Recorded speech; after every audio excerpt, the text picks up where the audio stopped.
Back out here working on the car today. So what I'm going to be doing today is I'm going to be prepping any areas that are going to need filler or glaze or primer or anything like that. So let me show you what we're going to do real quick.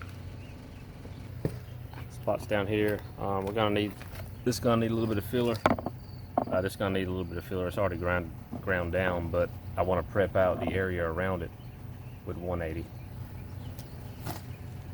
These spots are just going to get a little bit of glaze. I'll just scuff those with 180. This is going to need a light coat of glaze. Now the trunk, I've done some welding on it and stuff, and like I said, the whole thing's got some of the hail damage. So I'm thinking about doing a light skim coat of filler on the whole trunk here.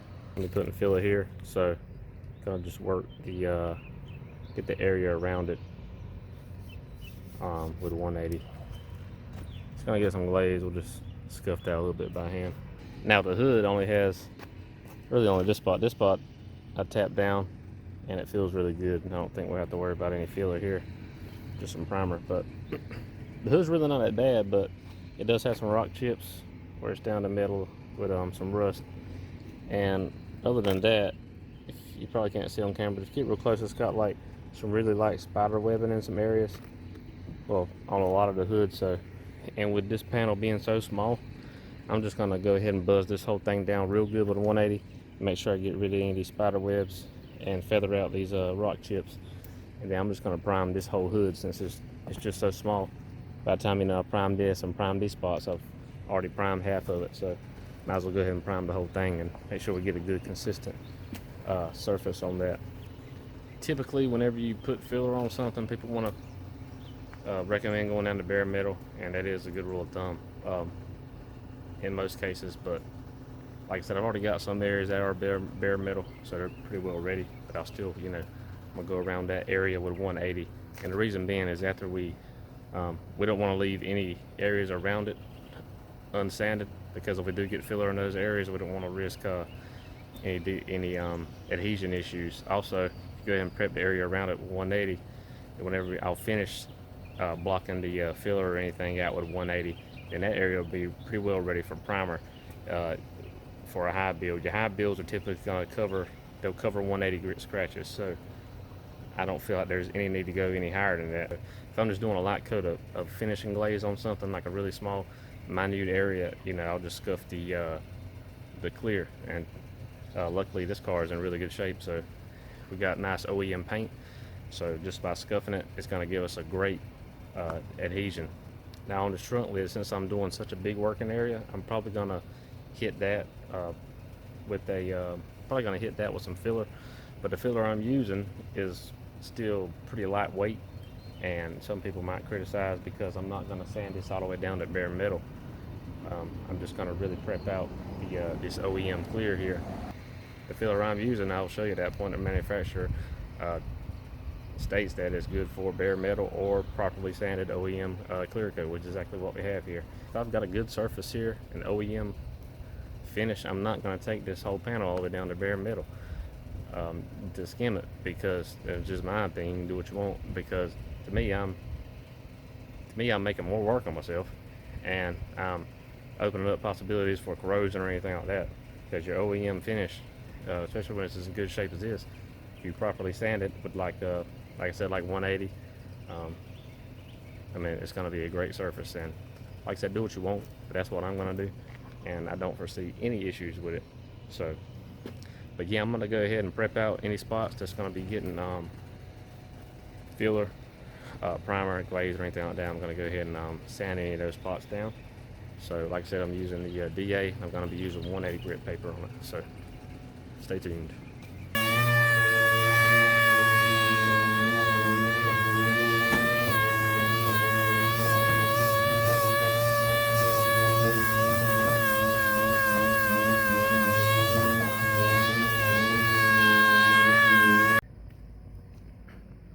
Okay, so I got the hood where I feel good about it. Worked out any issue spots, and like I said, make sure if you do have to take a spot down like this, just make sure you feather. You just don't want to cut that down. You want to make sure you feather the area out around it really well. That way you're not left with to get it. Then just use the hand. Everything feels nice and smooth. Don't feel any imperfections at all. So that's good. That means whenever we put our high build on here, it's gonna lay down really nice, and it's gonna be really easy to get everything smooth. So, you know, you don't want to hit the edges if you can avoid it too much. That's where the material's the thinnest. You'll blow down to the bare metal, which, you know, in this situation, it really doesn't matter too much for priming the whole hood, but I like to go back around the edges, and I'll hit those with a maroon scuff pad.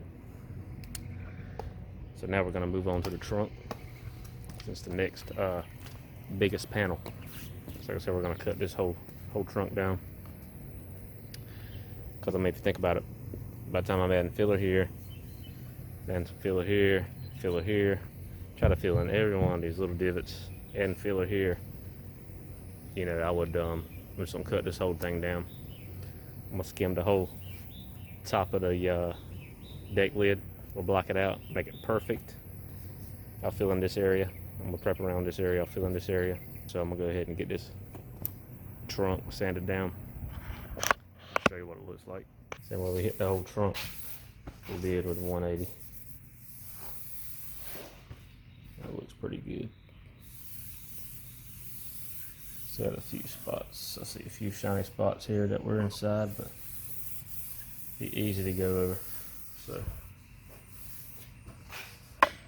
yeah, pretty much got the whole thing how I want it, and prep for filler and being able to spot prime in the areas. Forgot this spot, but I can hit that with a hand block. Got a rocker down here. Let's cut this spot up here. So, yep, everything's looking pretty good. Okay, so we're gonna go ahead and start doing some filler work. I like to use a couple different products depending on what I'm doing. I like to use Dolphin Glaze for really light imperfections, or a lot of times I'll use this on top of, if I do a standard filler, I'll use this on top to fill in any pinholes or work on any final contours. Works really well. Been using this for years. It's really thin, lightweight, self-leveling. Definitely don't want to use it on any big imperfections, but so this is more of a finishing glaze. So you can use this on bare metal or properly prepared paint.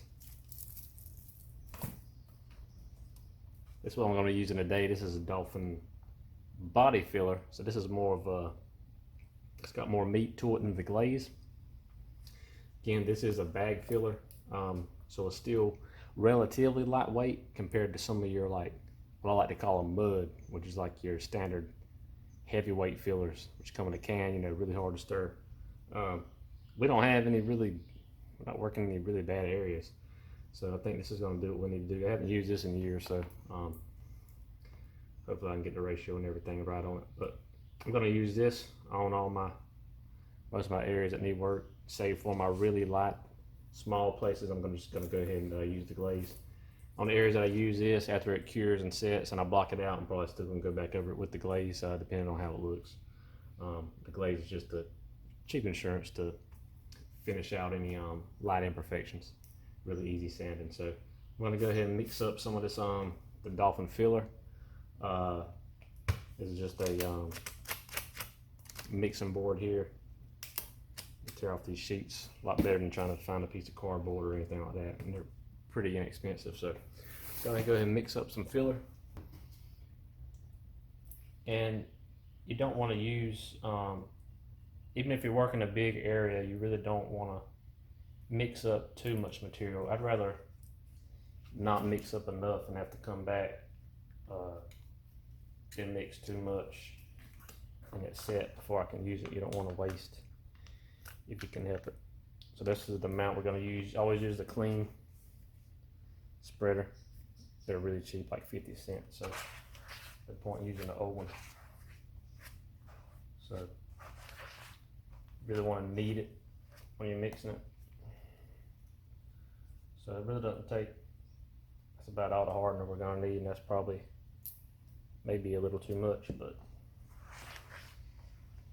so you just want to take and like kind of fold it over, press it in good. What you don't want to do is introduce any air bubbles or anything. It's going to cause pinholes.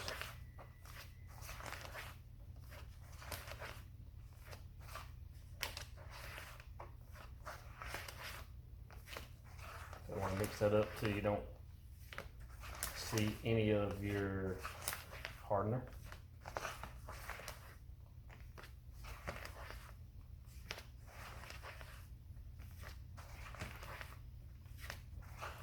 So I hadn't used this in a while, so hopefully I got the ratio right on it. But we'll see. Either it'll cure too fast, or too slow, or it won't cure at all, or it'll be perfect. So, but I think we'll be fine with it. This isn't a really bad damaged area, so we don't really, it's a little more than I'd want to put glaze on, but not enough that I do want to use a full weight filler on. So, you really don't need to stack it too much. That's probably, get your lines out and everything. So this area, I sanded the metal down with 80, and I feathered out the surrounding area with 180. So that's really going to be all you're looking for there. So this is the worst spot here. So I'm going to apply it in this area first. Okay. So I'm going to, this area had a lot of small imperfections, so I'm just going to put a light coat on this whole area here.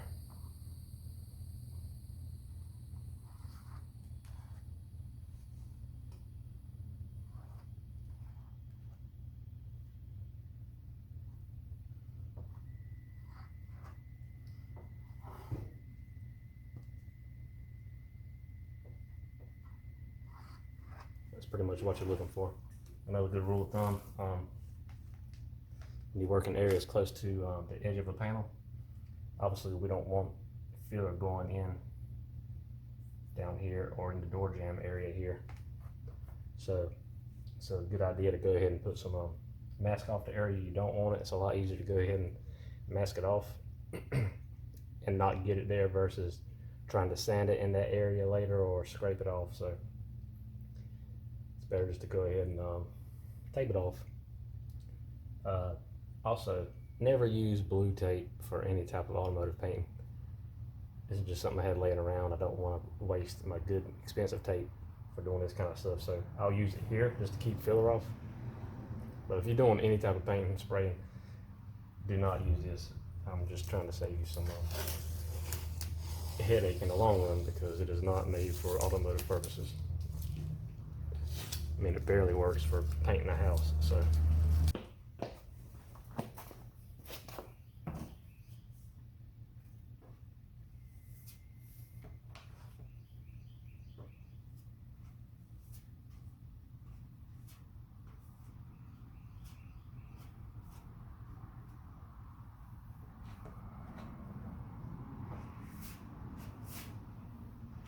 Just doing this really light. Still really slight imperfections here.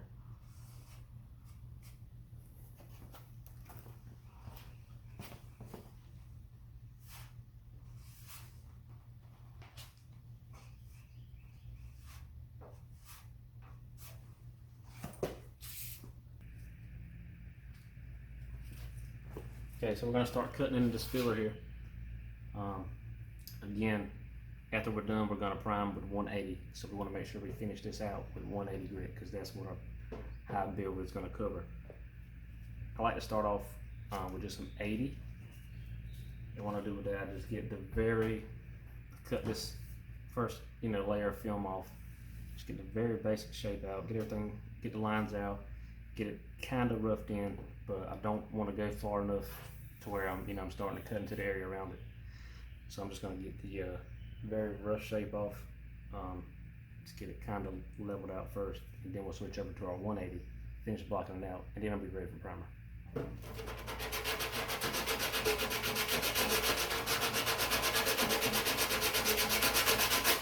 And you always want to work and cross that roughness.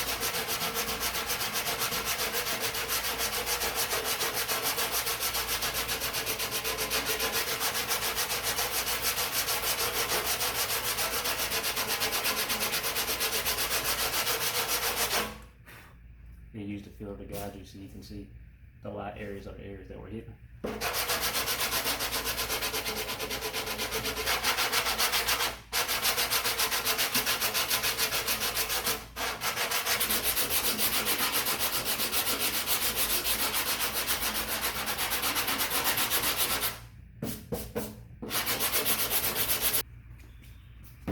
Okay, now we're switching to 180.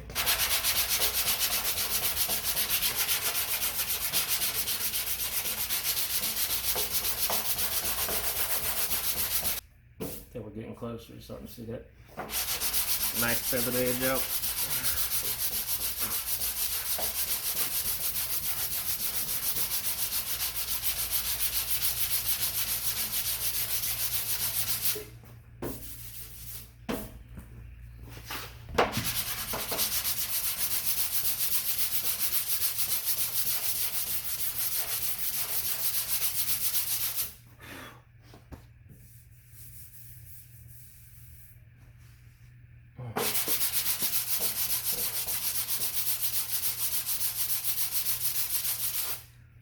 So once you get to an area like this, you can tell you got a nice feathered out all the way around. But then you got a spot like this. So then you gotta think these. So then you gotta figure out, is this spot low, or is the rest of it still a little bit high? So choose your hand, a little bit of experience to kind of let you know. But I think this is gonna come out.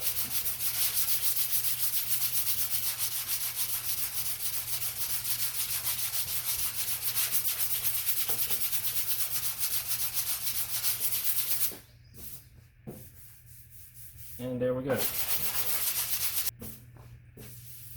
Yep. So pretty much you just repeat that. You know, if you do get a low area, then add a little more material and start the process all over.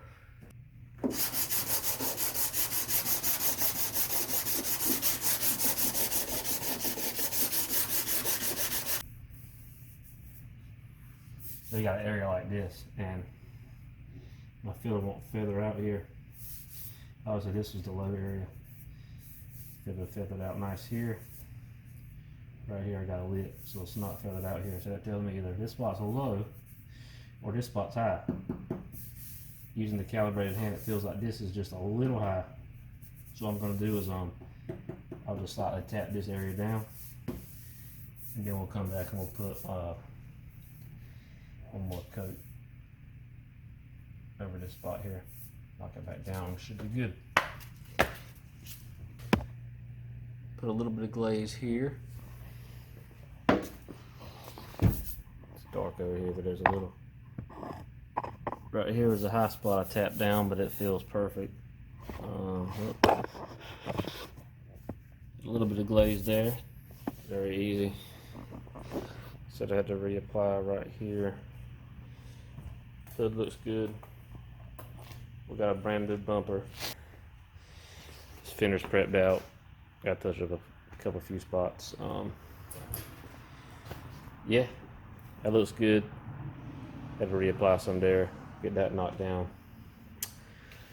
The roof will be real easy. The pillars will be real easy. These doors will be real easy. We'll just hit these with 600, and I'll just fill this out with some 600, and we'll probably put a little primer on there. Other than that, the doors are straight.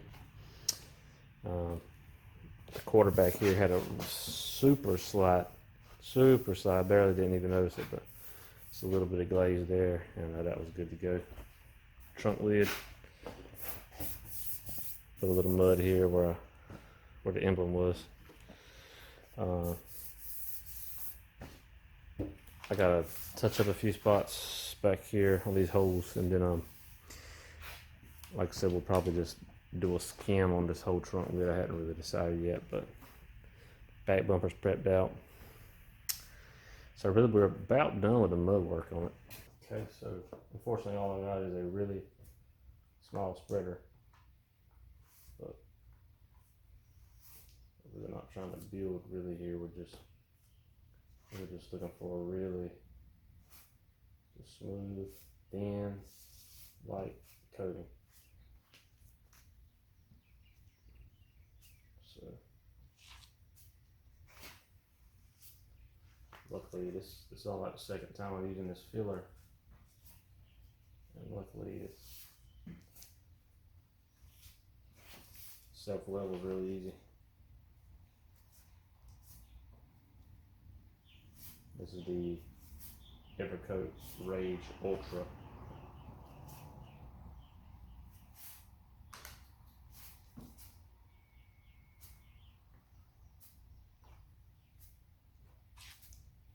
So I got the whole deck lid here skimmed out with the light coated filler. So what we're gonna do is we're gonna start cutting into this.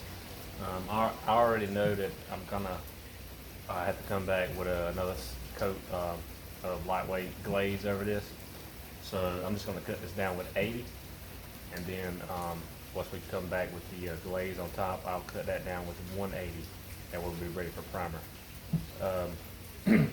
Being this is a pretty long panel, relatively flat, I'm going to go with my long block on this just to make sure that we get a nice even finish. Try to use the longest block that I can given the panel that I'm working with. That way we get the most uniform leveled area, I guess.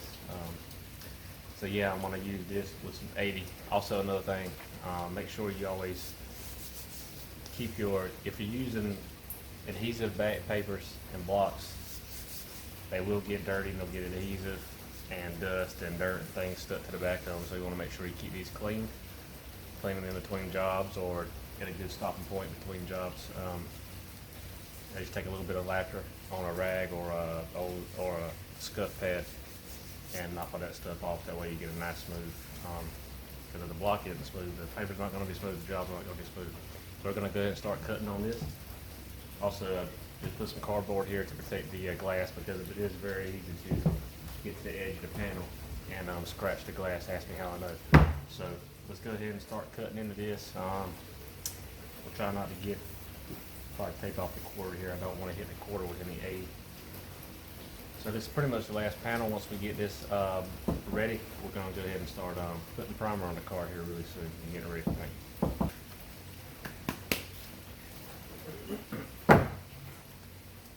See, what we want to do is just work in crosshatch patterns, pretty much making an X.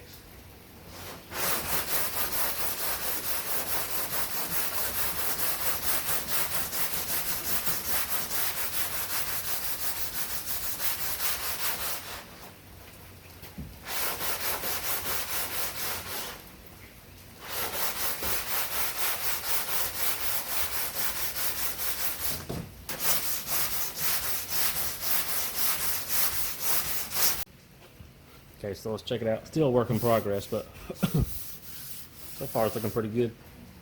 Got a few low spots got to work out. You can see the low spots where it hasn't been sanded yet. But it's looking pretty good. I think it's going to come out really nice. Especially once we come back. So we'll probably come back with the more lightweight glaze. Now, one thing you have to notice, if you look right here, so you can see there we've kind of broke down to the base or the clear coat almost. But if you look here, you can see there's a lot of material that hasn't been sanded yet. That doesn't necessarily mean it's a low spot. What it is it's just material built up there. Well, one thing is I started on this side, and as I came down, I was trying to work it really fast, and I was doing it really thin. The further I got down here, I was putting it on a little thicker than I should, but I was working against the clock. But the reason these edges, there's a lot of material there, is because naturally this trunk's not completely flat. It's got a slight arc to it, and once it gets down to these edges, they kind of roll in. So that's something else you have to be careful of. You know, you don't want to let it fool you into thinking that this is a low spot, or You don't want to come back and put more material here. You want to make sure that the panel is going to flow as it should. You know, you're not trying to reshape the car, you're just trying to resurface the panel here. So you see on this side, we had the same thing. So we just work this area and use your hand to follow. It just rolls over like this. So yeah, looking really good. Okay, so what I'm gonna do now is show you how to prep out panels that we're not gonna be doing any body work on.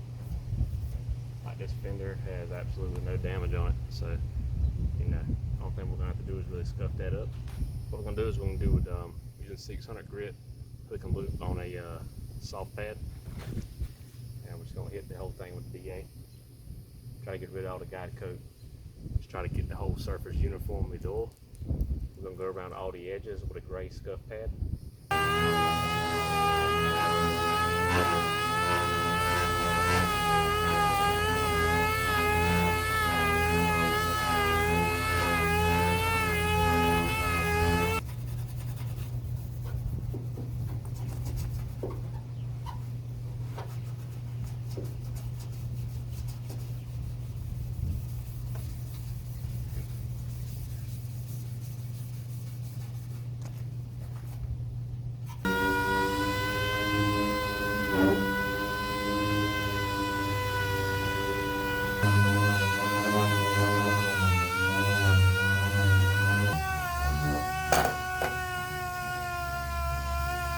I'm going to show you how to take a scuff pad and finish prepping out the door. I've already done the front, we're going to use the back one as an example.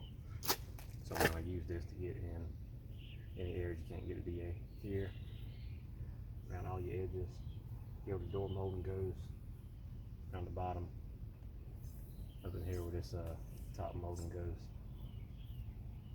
and in this area here. So, and then anywhere else you might see some shiny spots.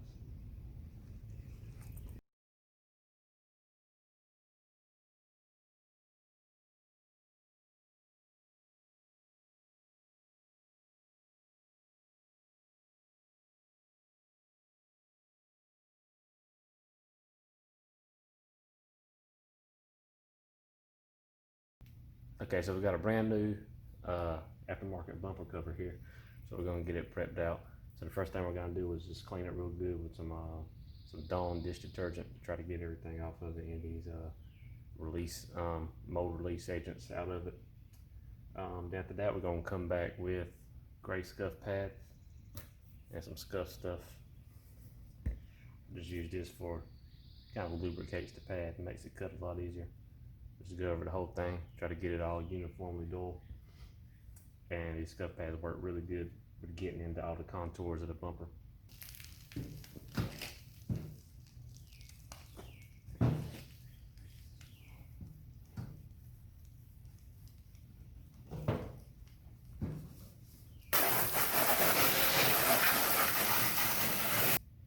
Alright, so I'll just put a little bit on here and then wet it. Foam up real good.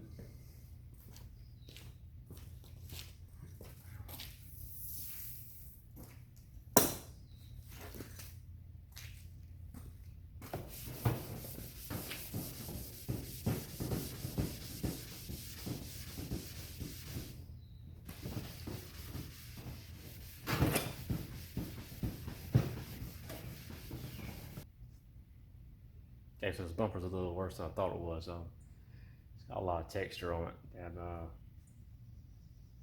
that the scuff pad won't cut, so I'm gonna have to hit it with a little bit of sandpaper first, then I'll come back over it with the scuff pad.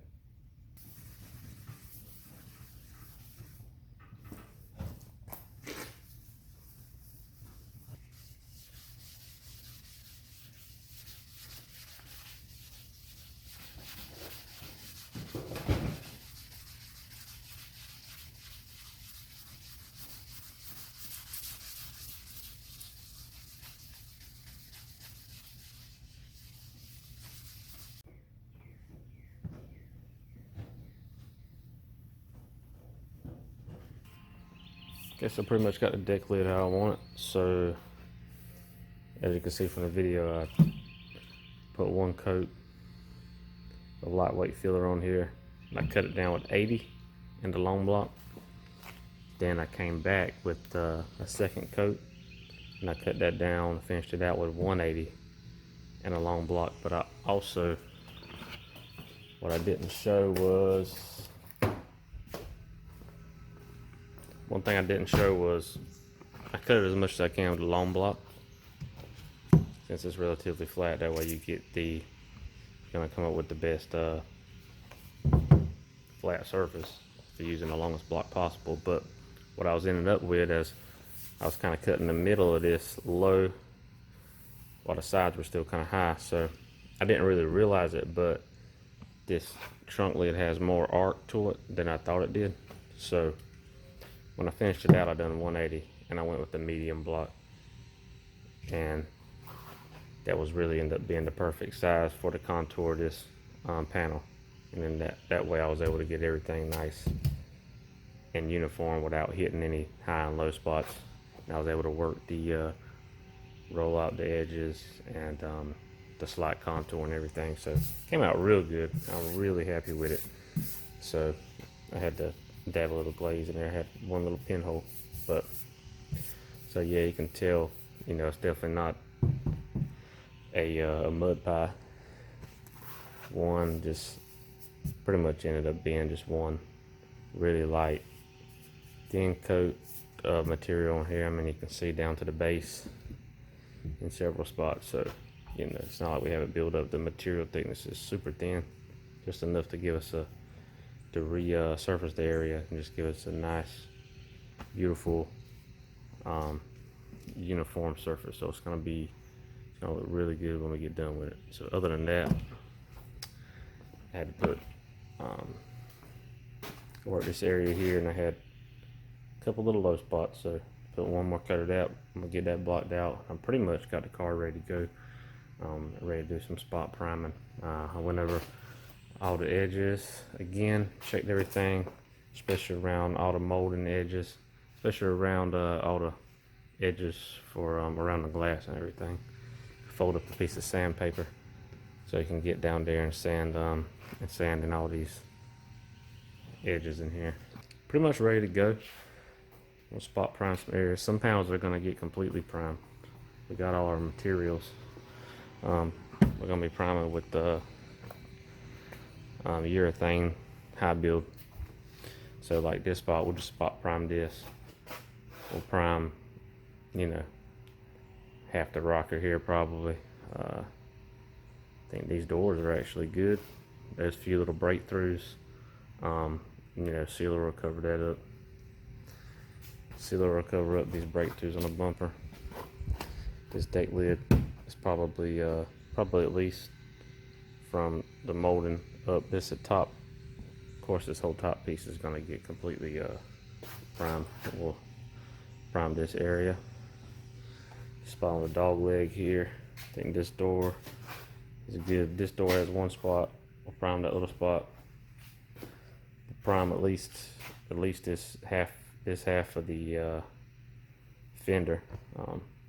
Maybe just go ahead and prime the whole fender. I don't know. We're gonna prime the whole hood, and we're gonna prime the front half of this fender. I didn't realize it, but after I got it scuffed up, I noticed because the hood, the reason we cut it down so far is because it had some spider webbing on the paint, and we had the same right here. So I made sure we cut all that out.